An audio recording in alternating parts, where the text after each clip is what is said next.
Hey everybody, welcome back to the channel and more Birthright for you. So we're moving on with another one of the major expansions, and that is the Rjurik Highlands. I think one of the first ones I actually released, and this is again one of the major ones exploring the other cultures of the setting. This is very much like a Viking type Northern European Scandinavian setting. So, and really we get this awesome artwork on the cover of the box, and it's one of those smaller boxes which were so prevalent during second ed, where it's still a box set and it still packs a ton of stuff in there, which one of the things we love about the sort of the good old days of D&D, when we get these boxes just chock full of all kinds of cool things. But yeah, this the artwork, obviously, like if that doesn't get you like excited for adventuring in that setting, I don't know what will. So really neat here, and again, we're gonna kind of like the other ones that we've covered with the Brechts so far, and then the Voss after getting through all of those. Similar deal here, so we can take a look at all the territories, domains, etc. that are part of the Rjurik Highlands campaign setting, but then also some of the other odds and ends that we get with that. And one of the great reasons to pick it up too is, again, just all those unique things that are part of this. So like, we get there's all kinds of other adversaries, monsters, things that are just unique to this particular area. Other Anshe that we'll get into, and we're covering that series separately as well. So working our way through all those, big and small. So that'll kind of coincide when we talk about some of the realms and then the monsters themselves. But really, again, just a departure from the sort of standard European medieval setting and covering something a little different, but still well within Birthright and still all that awesome flavor that this campaign setting has. So we're going to get this open for you guys, and we'll walk you through what you can expect if you are looking to get this and just add more to your Birthright collection, and other just have the ability to have other campaigns and stuff like that. Definitely look for it. Make sure it's complete.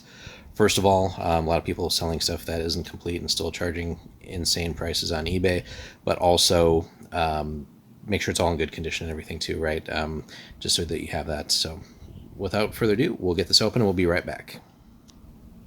So right off the bat, guys, we get several things in here. I love the handouts that we get, and this is I think this was the first real major expansion for it, because they treat it very much like the main core box here. So there's a lot of like similar components in here. So as we can tell, as we got to the end of the release schedule, with like the Voss expansion being really the last one, which didn't even really get a box set. It was mainly just like a couple of books bound in like a soft cover jacket, essentially. This still had that ring of like the setting having really like full support. But anyway, this first handout just kind of covers a couple of like major goings on and things that will be good adventure hooks. So there's things with the bards here, Gurali, which the other sort of unofficial expansion, which is really just a territory, the Giant Downs, received its own book, which has a lot of cool stuff going on there. And Gurali is this really interesting monster / Anshe that we get, which is a really potent force. You can build a whole campaign around it too, but kind of in between Annuir and the Rjurik, so there's definitely a great adventure hook there for characters. The trees, and again, just the whole culture with all the Rjurik tend to worship Eric, which is kind of like the druid god, or the god of nature and all that. New Jarldom, so Hjolvar and Kvigmar, we'll cover that when we cover the domains, but things going on there. Just other conflicts between all the different factions here. And then I love this, so just, a huge list of little adventure hooks, all kinds of cool stuff here, which we'll cover in more detail in a separate video. But like right off the bat, we're getting tossed into the setting as far as what can we build this around. So great for DMs. So here's kind of a look at it. So massive territory. So we got tons and tons of potential here with all the different realms and other things going on. There's the Giant Downs, like we mentioned. So there's, we've covered Dosun and Tuar Hivel, and the Gorgon's Crown, of course, when we covered the original core box. So we're just venturing a little bit further north, but this really is a fun territory to build adventures in. That's where Gurali comes into play. And like I said, it has its own separate book as an expansion, which again could almost be like the fifth major campaign setting expansion, even though it's just this one territory. There's a lot of cool stuff to cover. Brecht realms that we've covered initially as well, but when we get in here, right, we have other neat things. So we got Stjordvik, Rjurik, Svinnik, the Siren, which is Nanshe, has its own realm. And in fact, Halskapa, Janskaping, Hoganmark, of course, and then the infamous Bloodskull Barony. We'll get into that. Realm of the White Witch. So we got a lot of potential bad guys here, and almost kind of like bisects the Rjurik, right? And the Brecht. So you got the Gorgon, Giant Downs, Bloodskull Barony, and White Witch. So you have this like huge just strip of like nothing but bad guys. But then moving further up, Ilua Bright, and then the Urgazai as well. So for more bad guys. And then Hjolvar and Kvigmar, as we mentioned as well. So a lot of interesting campaign ideas and realms there. Kind of get a sense of scale too for how big that is. Then a blank map for for playing the campaign version of the game where we're ruling domains. Right, we're probably going to be redrawing territories at some point. Some of the interesting characters here, which we'll cover in different videos. The Ice Fiend, and then some background on them and stats and everything. So I love that they include that. And then we get some cool maps here, some of the cities. And again, they did release some of the Player Secret series do cover some of the Rjurik realms as well. But the city of Vekanger, and then some descriptions of the different parts of it. Viborg looks a little more advanced than just wooden huts. And again, a description of all the different places there. And we'll get into all these in more videos down the road. And then last but not least, Aldvika, right up against the sea. And we've got all that as well. We do get a massive campaign poster map, which we'll take a look at in just a moment. Really, it's just a repeat of the smaller one. And then the book itself, so it's pretty chunky, but again, it's a major campaign expansion. So we're looking at just about 100 pages. But to give you guys an idea,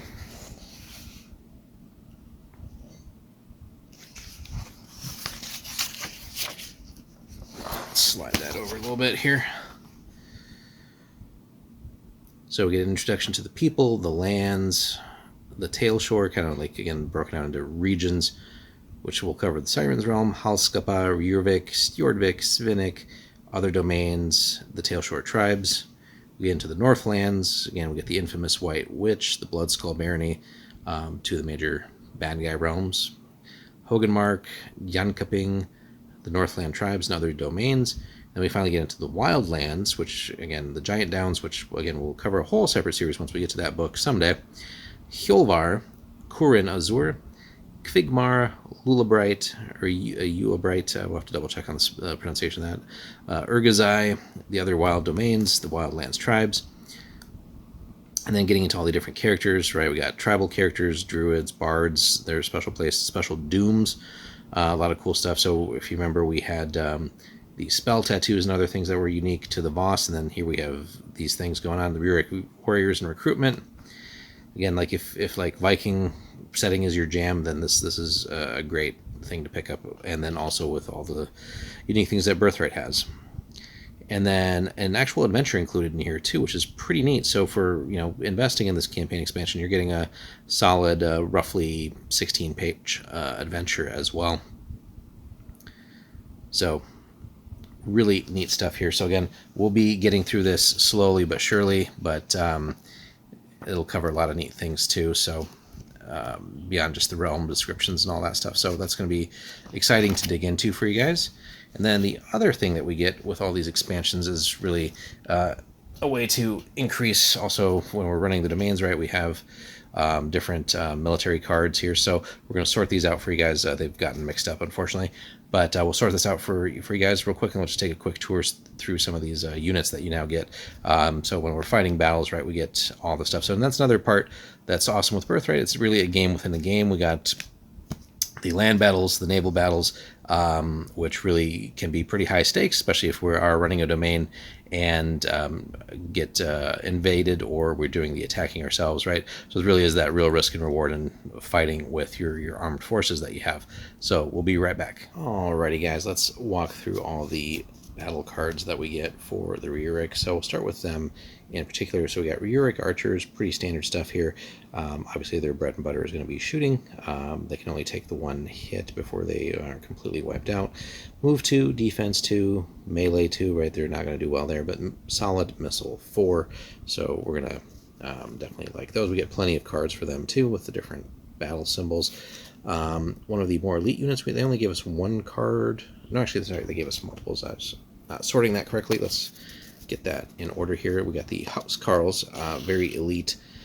Here, only very slow though. That's their downside, right? Only a move of 1, but melee and defense of 4. All 3 symbols for morale, and a +1 bonus versus pikes and irregulars. So they're going to be very scary against those types of units, and ideally we want to focus them there, and they can take some damage before they go down as well. Our Bog standard infantry next, again, plenty of those included. Also very slow, but again, that's expected. But defense 3, melee 3, and then that typical bonus versus pikes and irregulars, so they'll do well against them. Then we get only one of these though, the Rjurik Mariners. So good thing is you can photocopy some extras. But anyway, here move 2, so a little bit more speed. Defense 3, melee 3 is very respectable, and they can do a little bit of missile work potentially as well. So neat there and very thematic, especially if we are playing some like naval type engagements or raiding scenarios. We get, speaking of raiding, we get 2 of the Rjurik Raiders that can kind of complement that as well. Move 2, defense 2, a little bit punchier in melee though, but also brings up the missile aspect to 2. No other special rules there.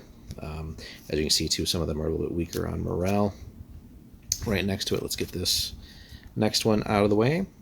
The Tribesmen, pretty solid here, very punchy, good defense, even a 2 on missile, and solid morale as well. So another great infantry option. Unique one here, very thematic for the setting with their druids and everything. The Shapeshifters, they give us 2 cards here. One of the highest melees you can get for humans. Only defensive 3, but really that hopefully won't come into play too much because they should win most of their engagements unless they're coming up against something equally as tough. Very good move, good morale. Ignore terrain, which really, unless you're elves, you don't really see that, so that's cool. +1 defense bonus against mounted units as well, so you can use them to intimidate and harass and deal with most cavalry. Then coming along here, they give us a ton of these. So we get the Rjurik Irregulars, and they kind of just do what irregulars do. Low cost as far as buying them in the campaign, maintaining them and such, but again, can't ask them to do much more than what they do. But melee 2, defense 2, missile 2, so again, good to get those in quantity and then be able to field a lot of them to make up for their lack of stats, essentially. We also get the generic Rjurik Cavalry, which is pretty solid. Again, nothing amazing here, but move 3, defense 3, good morale, melee 3, and charge on a 5. So all very respectable things. Then the Scouts, which is always a fun one when you field Scouts. So they're going to do virtually nothing in melee. Defense of only 2, very fast though, ignores movement penalties for terrain as well, so that's again another perk there, but a massive missile value of 4, so like these guys can actually surprise unwary opponents if they're not as well versed in the battle setup and everything, and maybe expecting a weaker force. So like if you can get good results from shooting, you can actually surprise some opponents and cause some damage. Then maybe should melee happen, maybe have a chance of surviving, but don't expect too much in the way of that from these guys. We also get Rjurik Battle Ragers, so basically like Viking Berserkers. These guys are badass, so only move of 1, amazing morale, of course. They ignore fallback or fleeing results from combat. Only a defense of 2, but that massive melee of 5 is going to get work done, and they can take a little bit of damage before being completely wiped out. We get the Watch, which is very thematic, and again, we'll cover that when we get to the Giant Downs and everything. Almost, I wouldn't say like compare them to the Harpers in Forgotten Realms, but somewhat similar concept. But these guys are pretty cool as a unit. We get only 2 cards, but you can always, again, photocopy some more. But these guys shouldn't be like a massive army or anything. But move 3, defense 2, melee of 3, very respectable. And these guys can even take 2 hits. Good morale. Another one that ignores terrain, which, again, if it was like let's say like an Annuir versus Rjurik or Rjurik versus Brecht battle, that can be something that will surprise opponents from those realms, where you will actually have access to a lot of things that can ignore terrain, and depending on the battlefield setup, that can give you quite the advantage. But more importantly also as well, a missile value of 3, so these guys can kind of be like a little bit of a jack of all trades type of unit, but again, won't last too long in melee. And then finally, for the actual Rjurik part of all the cards, only 1, but again, we could photocopy more. The Druids, and here, basically, move 3, defense 3, melee of only 2, but missile 2 as well. Again, yet another ignore terrain, but also +1 bonus versus humanoids and units led by Anshe. So cool, that'll bump some things up, but it's not necessarily going to be that amazing. And also, frankly, if we're literally fighting an Anshe on the battlefield, they're probably going to be pretty nasty and have other things going on. But hey, it's cool that we get this unit, and not trying to make them seem like it's bad. But obviously, hey, if we're fighting against the White Witch or something, the Druids aren't necessarily going to last long. Or like the Gorgon, right? There's going to be nasty things that are just going to tear through these guys. So we get a couple of domain-specific cards, and again, only 1 ofs, so we got to make some copies if we want to field more of these, but again, shouldn't be a huge force just by themselves. But the Yunkaping Black Arrows is a very elite cavalry unit. Move 3, defense 2, little weak there, but they're more of a scout cavalry in that sense. But melee 3, still charge of 5, again, pretty standard stuff, but includes melee or missile of 2 as well. So, and fantastic morale. So that's what you're getting with them. If we want some elite infantry, the Hoganmark Dragons is a pretty good one. Melee and defense of 3, good morale, and that +1 bonus versus pikes and regulars. So pretty standard stuff here. Wish that they would have been a little bit more special in that sense, but they can actually take 2 hits, so that's pretty good stuff for infantry. So then we will move on to, let's cover the dwarves. So we only get 1 of these. Again, probably want to make some more copies. The Kurin Azur Miners, slow, of course, move 1, melee of 3, defense of 4, of course. They're dwarves, amazing morale. Can only take the 1 hit though, but again, they're miners, they're not like frontline troops. But they can ignore routing and flee results.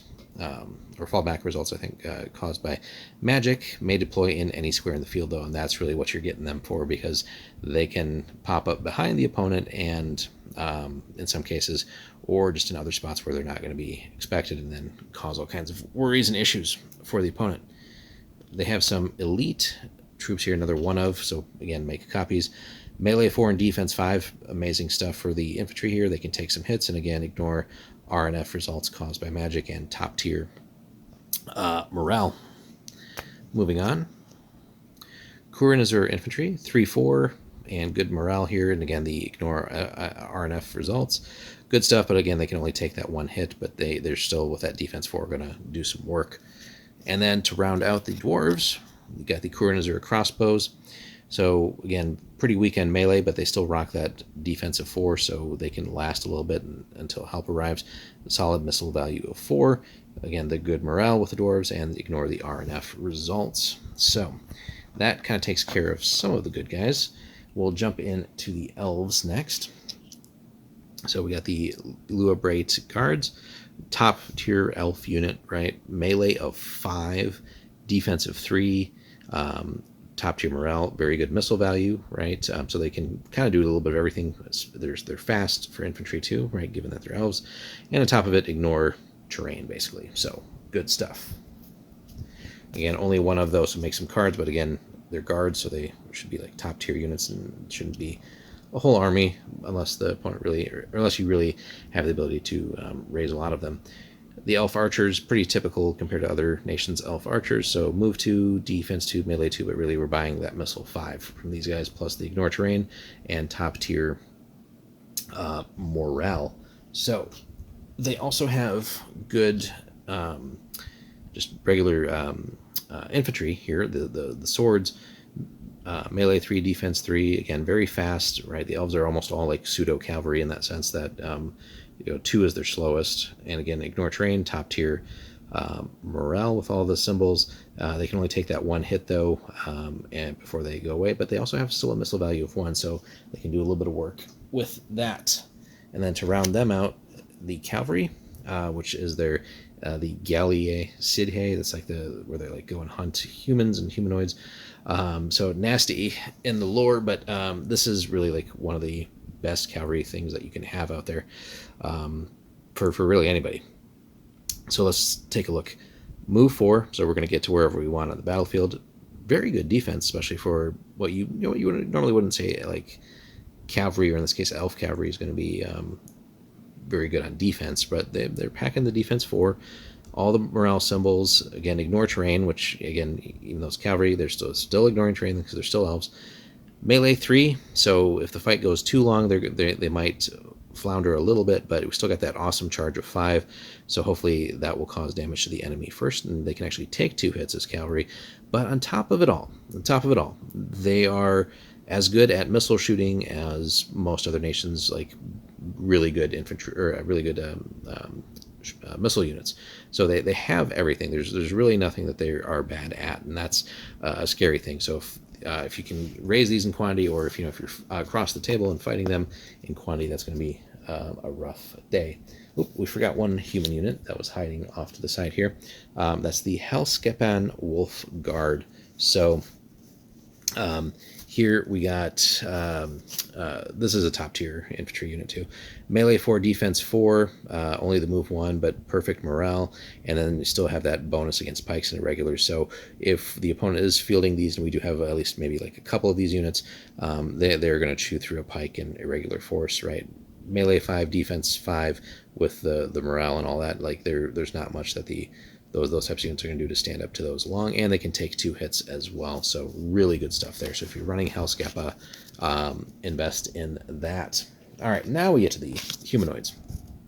So right off the bat here, we got the Blood Skull Gnolls, and part of all the Blood Skull Barony forces. So we'll kind of cover them as the faction here. So the Gnolls, really good stuff. They're going to be strong in melee and actually fast, so almost like elves, but bad guys in the sense. Morale's going to be a little bit weak with just the 1 symbol, but you got the high melee and the high defense, so they're going to be nasty to deal with. Then kind of a interesting one here, definitely make some more of these because these are cool and thematic. The Blood Skull Bats, so like bat swarms basically.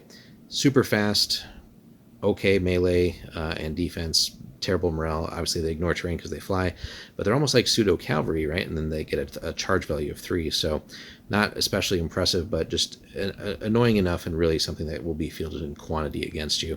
So, and they can take some hits too, so it takes a while to hack through all those bats, so very nasty.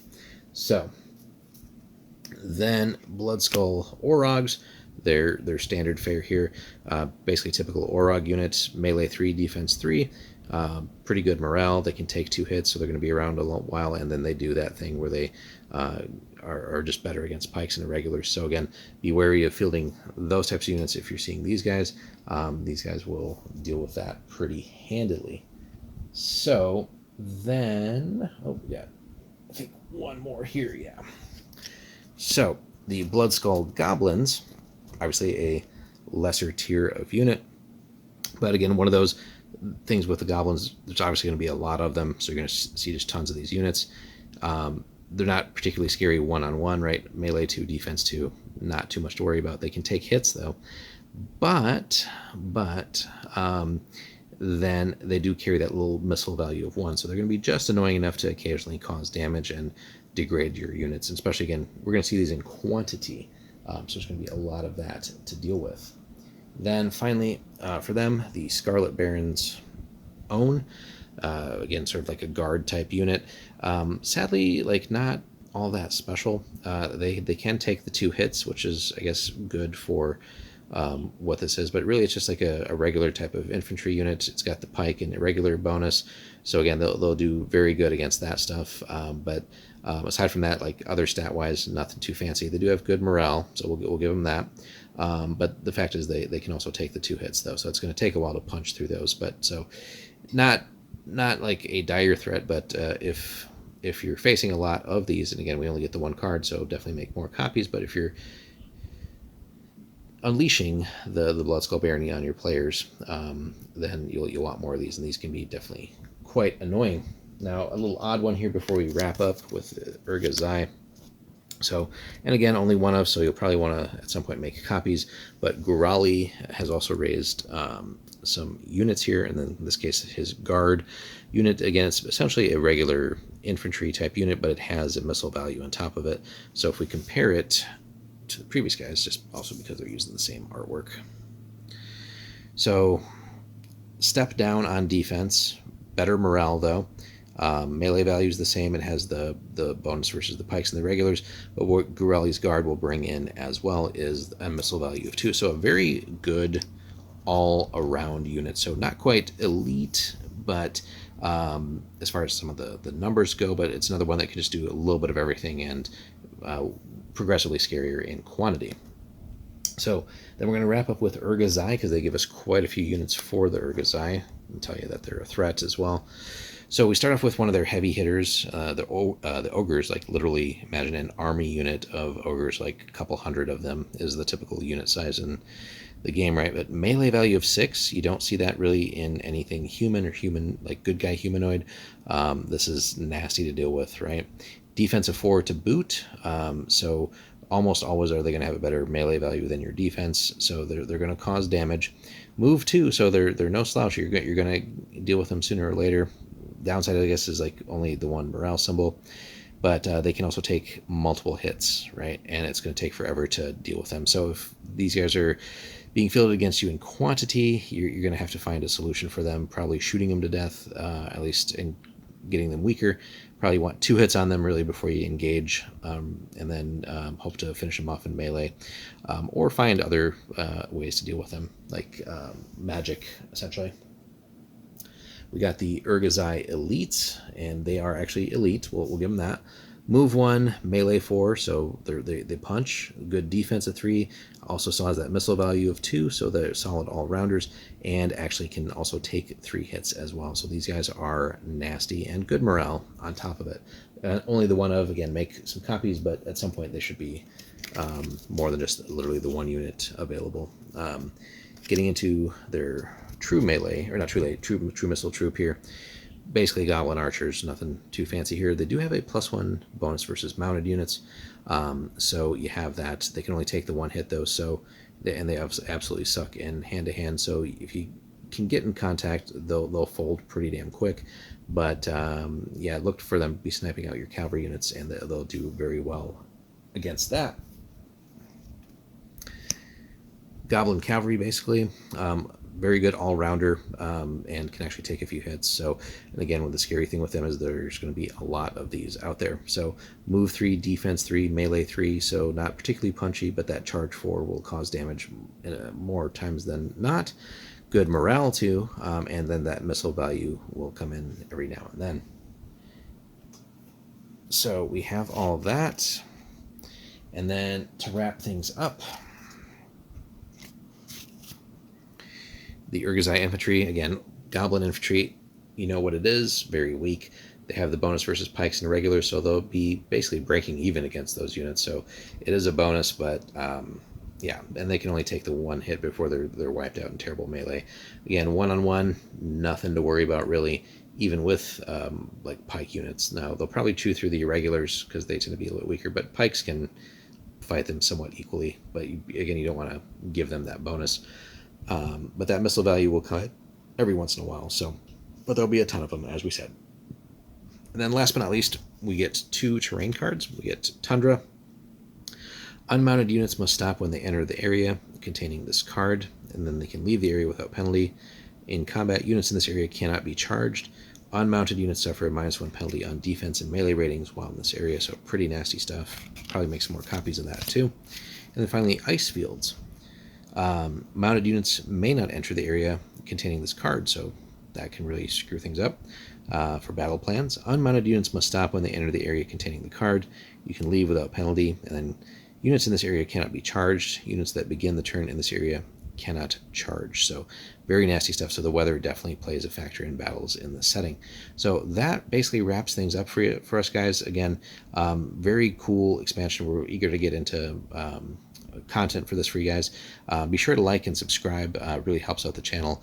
And for those who want to see videos like this and extra content for Birthright, head on over to our Patreon. We got a couple different levels there. Support there is very important. Helps us out. Thanks so much. We'll see you in the next one.